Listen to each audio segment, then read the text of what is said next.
enseñar cómo estabilizar tu fondant correctamente de acuerdo también al clima y a la calidad de tu fondant. Muchas veces nos vamos a encontrar con diferentes situaciones. En una podemos encontrar un fondant que está muy seco, que le falta elasticidad, y en otra podemos encontrar un fondant que está pasado de humedad, que tiene demasiada cantidad de aceite y necesitamos entonces bajar ese contenido óleo.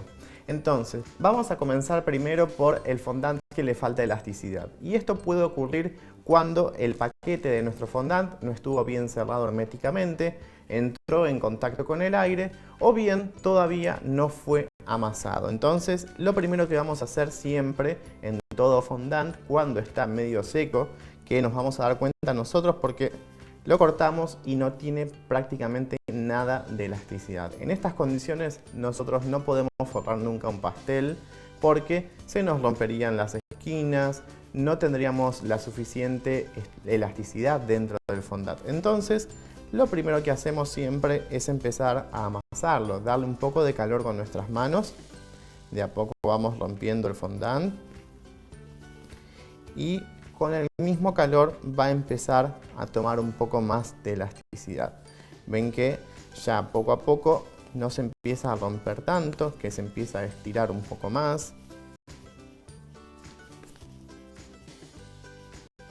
Y entonces en estas condiciones nosotros vamos a humedecer nuestro fondant. ¿Con qué?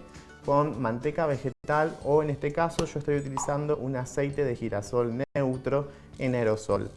Esto simplemente me sirve a mí para poder darle un poco de humedad al fondant y que sea mucho más maleable. Una vez que integramos entonces nuestro aceite, vamos a empezar a amasar. Siempre es recomendable 1 minuto al menos. Y vean ya entonces cómo fue tomando un poco de nuestra elasticidad. Ya no se corta, entonces tenemos correctamente ya nuestro fondant para poder amasar correctamente y empezar a forrar nuestros pasteles. Vean que si yo ahora quiero estirarlo,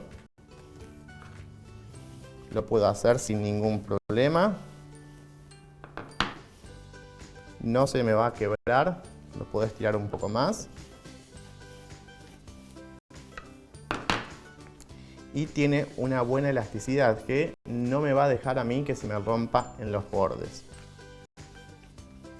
Para conservar, recuerden siempre que todo fondant tiene que estar cubierto en papel film, en contacto y guardado en una bolsa tipo Ziploc o en un envase hermético. Nuestra segunda opción o nuestra segunda parte es un fondant que está expuesto demasiado a la humedad.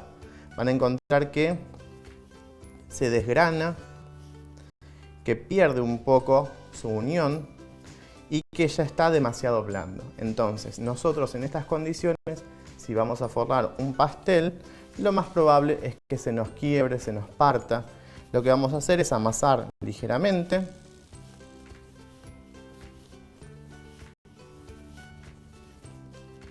Y para bajar esa cantidad de humedad que tiene mi fondant, voy a utilizar un poco de almidón de maíz o fécula. Simplemente un poco. Y con esto lo voy a amasar.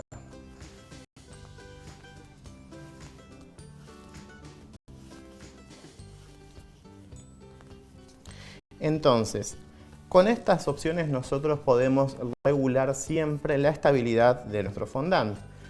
Cuando le falta elasticidad, vamos a agregar cantidad de aceite o de manteca vegetal.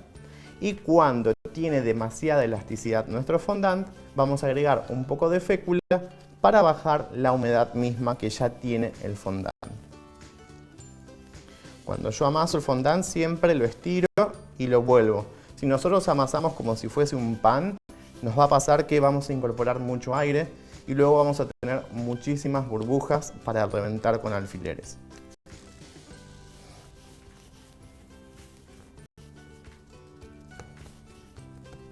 Una vez que ya lo tengo,